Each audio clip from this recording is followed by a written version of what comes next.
તમે આવા ઊંચા નીચા થતા હો ઈ તમે પ્રોફિટ વગર તમે ચલાવો, કોઈ સવાલ નથી. દીપકભાઈ, સંચાલકોએ ઠાની જ લીધું છે કે વાલીઓને કોરોના કાળમાં પણ પરેશાન કરવામાં મૂકવાનો નથી આપણે. અને સરકાર ખબર નહીં શિક્ષણ વિભાગ તો જાણે સંચાલકો કે એમ કરતા હોય અથવા તો કઈ રીતે ચાલે છે. અને એફઆરસીમાં તો નિમણૂકો થઈ ગઈ, પછી શું કરે છે ને એની વેબસાઇટો શું કરે છે એ કોઈને ખબર જ નથી. દીપકભાઈ,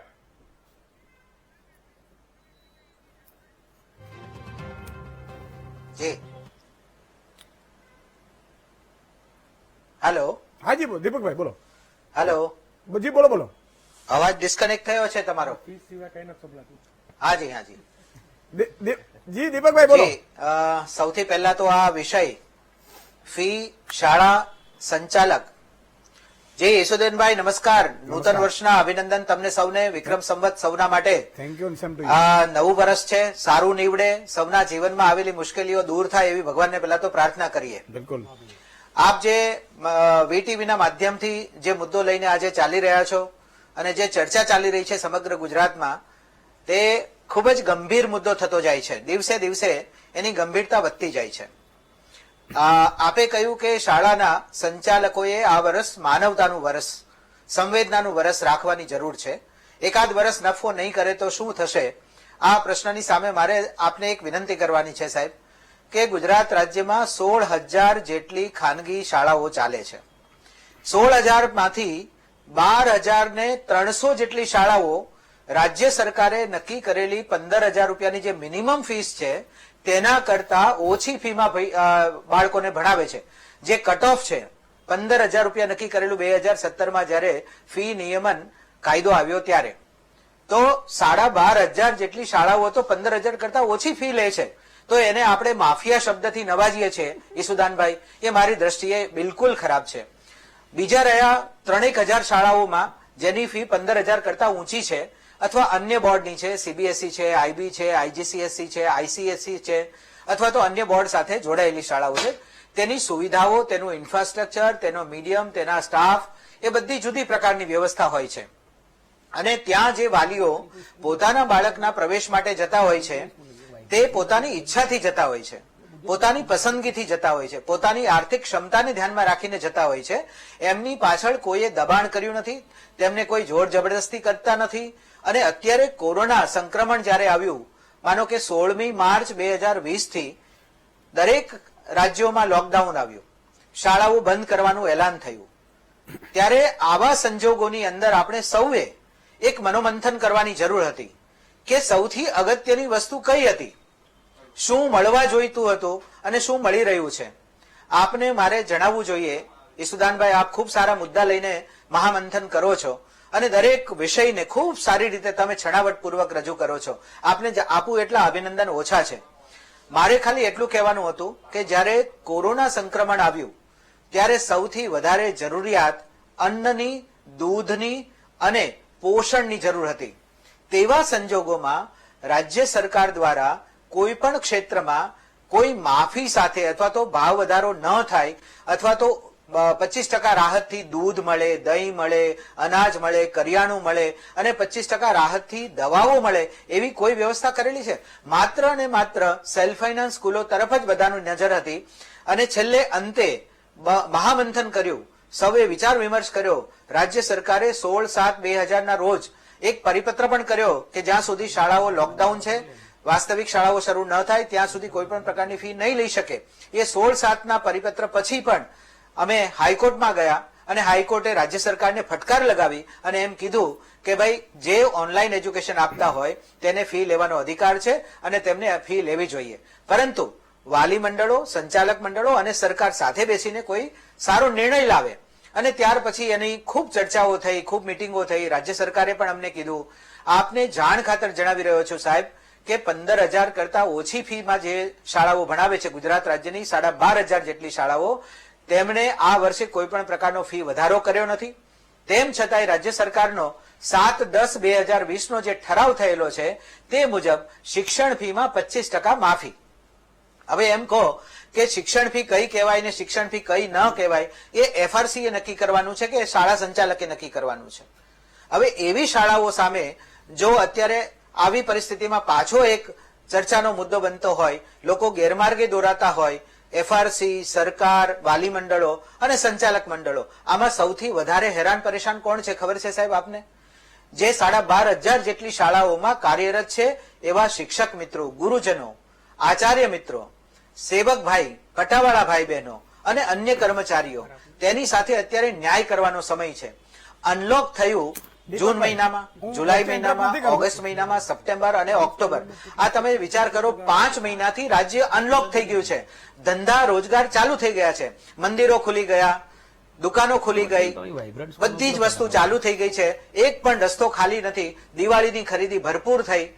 ઈસુદાનભાઈ, આપ ખૂબ સરસ જયારે ચર્ચા કરતા હો, વિષય મુકતા હોય તો મને પણ 1-2 પ્રશ્ન આપને વિનમ્રતા સાથે પૂછવાનો અધિકાર છે. હું એમ પૂછું કે ભારત દેશના 28 રાજ્યો પૈકી કેટલા રાજ્યોની સરકારે 25% ફી માફી કરવાની જાહેરાત કરી હોય અને સંચાલકોએ સ્વીકારી લીધી હોય? શું આપ જાણો છો સાહેબ, 28 રાજ્યો પૈકી કેટલા રાજ્યોએ ફી માફી કરાવી? બોલું. અને રાજ્ય સરકારે આવું ઇનિશિયેટિવ લીધો અને સંચાલક મંડળોએ ઉદાર મને આ વર્ષે 1% ફી વધારો કર્યો નથી, એટલે લગભગ 8 થી 12% ફી વધારો જતું કર્યો. પ્લસ 25% ફી માફી આપવાની વાત હતી. રાજ્ય સરકારની સાથે મસલતો કરી, સંવેદના દર્શાવી, માનવતા મહેકાવી અને સંચાલક મંડળોએ ખુલ્લા દિલથી, ખુલ્લા વિચારથી રાજ્ય સરકાર સાથે બેસીને ચર્ચા કરીને 25% માફી આપી. ઓવરઓલ જોવા જઈએ તો 35% જેટલો ફી માફીનો ફાયદો વાલી મંડળને અત્યારે થયો છે.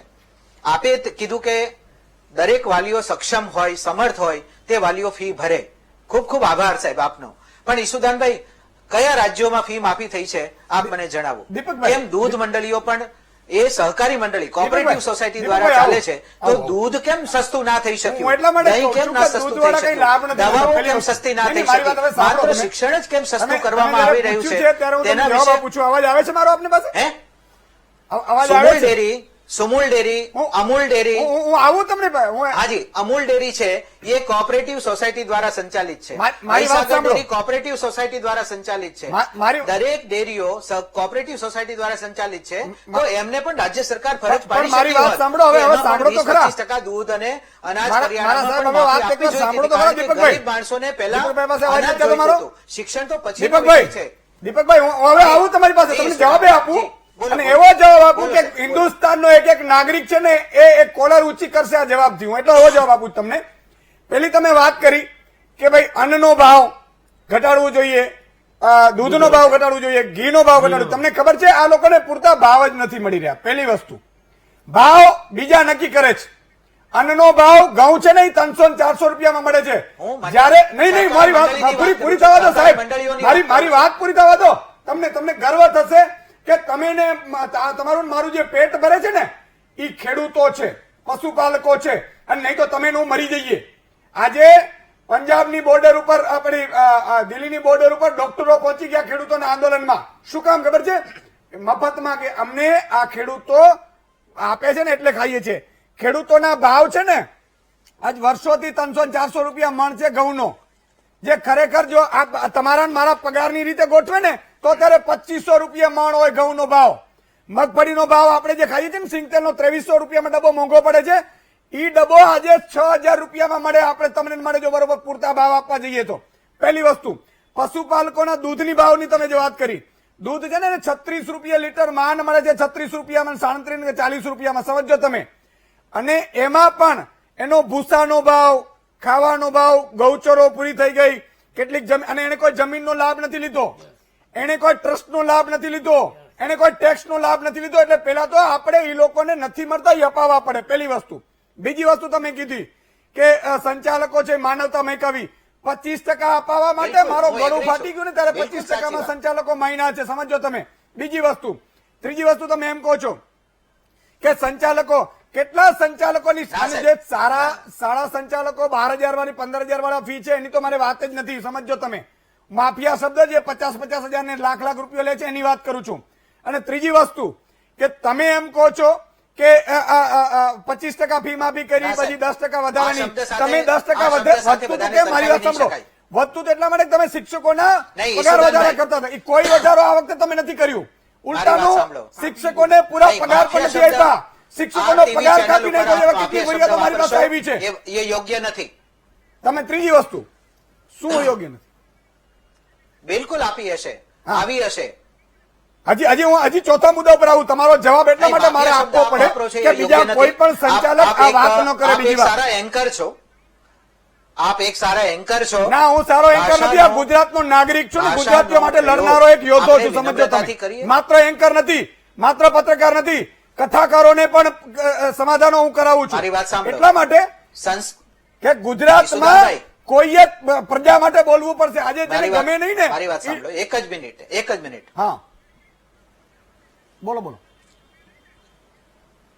સત્યમ બ્રુયાત પ્રિયમ બ્રુયાત, સંસ્કૃતમાં આપણે ત્યાં કહેવત છે સાહેબ કે સત્ય બોલો પણ પ્રિય બોલો. પ્રિય સત્ય બોલવું એનો વાંધો બધાને નથી હું સાહેબ. પ્રિય નહીં સાચું લાગીશ. બોલવાનો મારે સૌને મને અધિકાર કરવા છે અને નથી. એક નાગરિક તરીકે મારે તમને સત્ય પણ છે બોલવું છે, અને મારે મને પ્રિય પણ નથી છે. રહેવું. પણ પ્રિય બોલવું, અપ્રિય ના બોલાય. નહીં, હું એ જ કહું છું નહીં સાહેબ, કે પ્રિય મારે નથી રહેવું. એટલા માટે માફિયા શબ્દ પ્રયોગ નહીં કરાય આપણે. કયું મને યોગ્ય નથી લાગતો. કયું માફિયા વાળું? ના, એ વસ્તુ સાથે હું સંમત નથી. પણ એમ નહીં. એવું નહીં. શાળા સંચાલકો હાજી, કે તમે બિલકુલ. ફી નહીં ભરો આપ તો અમે વાત તમારા કરો. છોકરાઓને પ્રશ્ન પ્રશ્ન પેપર મૂકો. નહીં આપીએ, પરીક્ષા પ્રશ્ન નહીં મૂકો. લઈએ, ઓનલાઈન બરાબર, શિક્ષણ સારી બંધ કરી રીતે દેશું. પ્રશ્ન આ જે મૂકો. ભાષા છે એ તો પરંતુ માફિયાની જ ભાષા છે ને. માફિયા શબ્દ આ સાથે- વાલીઓનું સાંભળો. ચાલો, મને મૂકી દો. ચાલો, બરાબર છે. તમે જે કહો છો કે માફિયા શબ્દ નહીં વાપરવાનો, જે- બરાબર જે છે, કરતા- ઓકે, નહીં, માફિયા નહીં. શબ્દ ન વાપરીએ. પણ જયારે શાળા સંચાલકો વાલીઓને નહીં. એવું કહે છે કે અમે તમને ભાષામાં વિવેક પૈસા બહુ આપો તો ફી જરૂરી ભરો, નહીં ભરો તો અમે તમને પ્રશ્ન ભાષામાં પેપર નહીં વિવેક બહુ આપીએ, જરૂરી છે. એલસી નહીં આપીએ. તો આ માફિયા જેવી દાદાગીરી છે તો માફિયા શબ્દ જ વાપરીએ ને, બાકી કયો શબ્દ વાપરીએ? હવે માફિયા કોને કહેવાય? અંડરવર્લ્ડ ડોનો ને માફિયા કહેવાય. હું બહુ સ્પષ્ટ મને જો માનું છું. દરેક પણ બધાય સંચાલકો માફિયા નથી. હું ફરીથી કહું છું. પણ જે લોકો વાલીઓને ધમકાવે છે, જે લોકોએ કાયદાનું પાલન નથી કર્યું, જે લોકો વાલીઓને ડરાવે છે, એ લોકો માફિયા નહીં તો શું? હું તમને ધમકી આપું તો હું માફિયો જ કહેવાઉં? અને હજી છેલ્લો મારો એક તમારો જવાબ રહી ગયો કે કેટલા સંચાલકો છે એ 100% કાયદાનું પાલન કરે. મારી એક મને સમજાવો વિનંતી છે. ચાલો. મોટા ભાગના સંચાલકોને પોલિટિકલ પાવર છે, ભાજપ કોંગ્રેસના નેતાઓની કાયદાનું સ્કૂલો છે, પાલન. એટલે આ તમારી દાદાગીરીઓ ચાલે છે. બાકી સાહેબ, આ ગુજરાતમાં હું એમ કહું છું, કયો ધંધો આ વખતે પ્રોફિટ કર્યું છે? હીરા, તમે તો સુરતમાં તમારી છો. પાસે જે માહિતી હીરા હશે તે ડૂબી તમે ગયું બોલી છે. શકો છો. હીરો બજાર ડૂબી ગયું છે. હીરા કારીગરો પાસે ખાવાના પૈસા નથી. જી. અને તમે એમ કહો છો જી. કે સ્કૂલો તો પ્રોફિટ જ કરવી જી. જોઈએ. સાહેબ, આ ક્યાંનો ન્યાય છે? બિલકુલ અને તમે દર વર્ષે કમાતા હોય તો જ તમે ચલાવતા હોય, બાકી તો ચલાવતા ન હોય. ના. ઈસુદાનભાઈ, જી, ઈસુદાનભાઈ, બે વાત સમજવા જેવી છે.